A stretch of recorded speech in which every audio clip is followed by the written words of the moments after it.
That when I think of my undergrad, I think of hanging out at Sharp Chapel with my closest friends. We also lived in a block of apartments in West, which was always super fun, to live so close to all of your best friends and, run up and down the stairwells and make grilled cheese and tomato soup on snow days and just have such a large group of your people all together, which is so hard now because all of my friends are so spread out. I got friends in DC and Houston and Boston and Oklahoma City, but we all started in such a close-knit area that we're still, equally close now, even though we're miles and miles apart.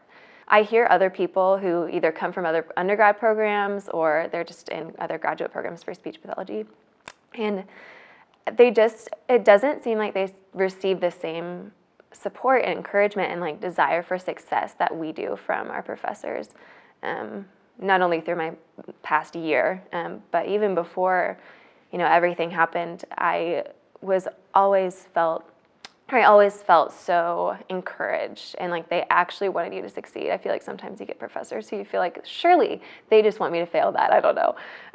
But they have always been on your side and doing the best that they can to give you the tools and prepare you for what you need to do and prepare you for your career to be the best that you can. So.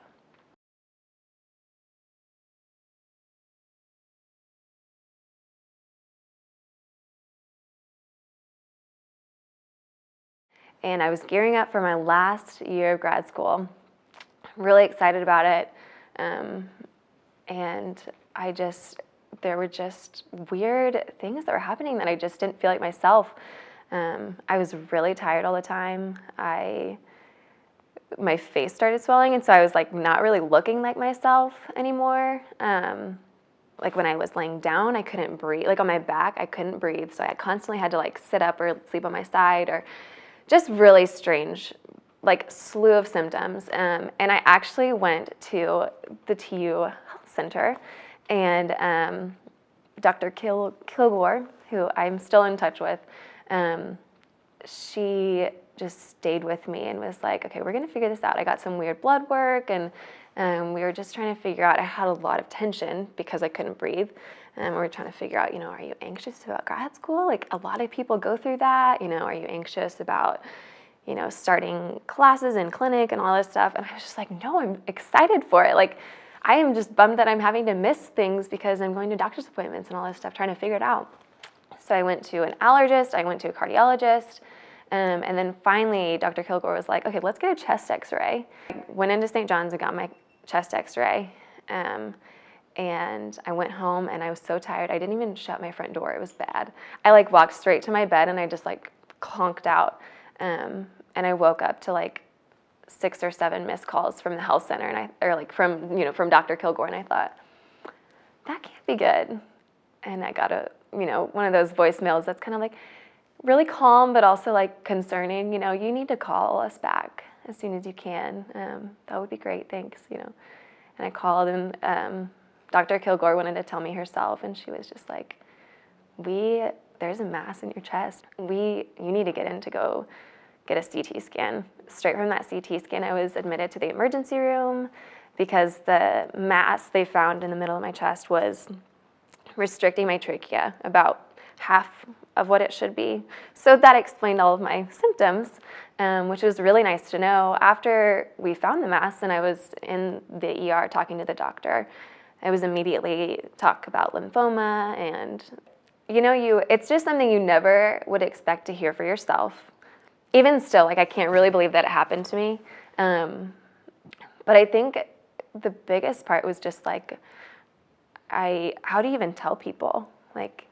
That's not a phone call you want to get, let alone have to tell other people. And so I remember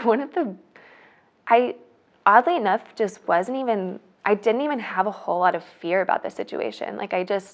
I knew it was kind of just another school assignment that you are going to tackle and you're going to get through it. You're going to have to ask for some extra help. But I remember just not having a whole lot of fear. I remember I was really annoyed that it was going to mess up my school. That was one of the, like, I was angry that I had worked so hard and I'm in my very last year of, 6 years of college and, grad school. You obviously go to school your entire early childhood and adolescence. And I was just like, this is going to mess up all of the things I worked so hard to do. But that's really where my professors kind of came in and were like, Ashley, this isn't a joke. Like, you have to prioritize, like, your life and your mental health also in the midst of that for, school. Like, they were so encouraging. Like, you've always done such a good job and you're a great student. And we know that, like, this isn't going to reflect on your academics or anything like that.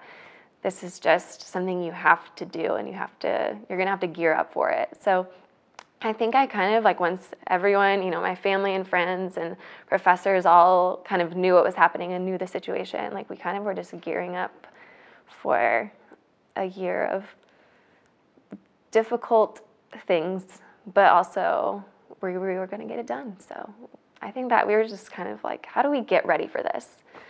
Which you really can't, but you do your best. So I went through, I think it was 3 months of treatment. I would get treatment every 2 weeks. So twice a month I would go for chemo. And in mid to late November, like right before, the week before Thanksgiving, I just started feeling really sick. I had more sick than normal. I had a fever that I couldn't quite kick. I had a blood transfusion, so they thought that might help it, or that might have been, causing some of the problems. But then finally I just was like, I'm like really short of breath and I don't know what to do. So I went to my oncologist and they were like, you need to go straight to the, again, whisked away to the emergency room, which is not, uncommon when you're going through a serious illness. Friday, we went into the hospital. Saturday and Sunday, we were still trying to figure it out. And then Monday, my doctors, this team of doctors at St. John's, made a decision to put me on a ventilator. So I was sedated and on a paralytic so that my body could just decompress and rest and heal. They tested me for pneumonia and infection, things like that, and nothing came back. And so they figured out that it was actually toxicity from one of my chemotherapy drugs. They give you that like warning that like this could cause heart damage, lung damage, all this stuff, and you're kind of like, okay, well, I got to do it anyways. And I was at 10% that ended up having some pretty serious damage to my lungs. So they put me in a medically induced coma on that Monday, and then I was on the ventilator for 12 days. So all through Thanksgiving, which I am glad I missed that part. My family is grateful that I don't remember a lot of these things. But my family had to go through 2 weeks almost of not knowing exactly what was going to happen. I had several complications while I was on the ventilator. I had several blood clots that caused me to gain like 30 pounds of fluid, and got a ton of scarring to prove it. I had sepsis. I had several just like weird things going on with my heart. And so it was a rough 12 days. A lot of things happened to my body in that time that I can't even imagine. But after 12 days, I was taken off sedation, and I just remember waking up and being like, what has happened? We were not going to let this cancer take any part of the program that I had already committed to, and something that I wanted to finish and accomplish. So I wasn't going to let it have anything more than it had already taken. And it took a lot. My time, my time with people in grad school, but we weren't going to let it take, that as a whole from what he was already given me from experience and knowledge to, finishing this degree. And then what I get to do after, like the sooner I finished, I knew the sooner I got to start a job. And especially now, I'm going to go on many adventures. So I was not going to let it take that from me. After this year, I feel like the word support has like a million new meanings to me. Just like monetarily, spiritually, mentally, physically. I'm just eternally grateful to the people who put forth an action to support me and, find a way to offer any bit of themselves that they can. So I'm just blown away with the amount of like effort on their part that people have made. I shouldn't be blown away because they're incredible people, that I should be more than expecting that from, just because I know who they are, but it still kind of sweeps you off your feet when you realize how much people love you and how much they're willing to do for you. So people are wonderful. So yeah, I am truly lucky for being in the place that I am. For such a crummy thing to happen to me, I was at the perfect place at the perfect time with the perfect people around me. That sounds really cliche, but it is absolutely true.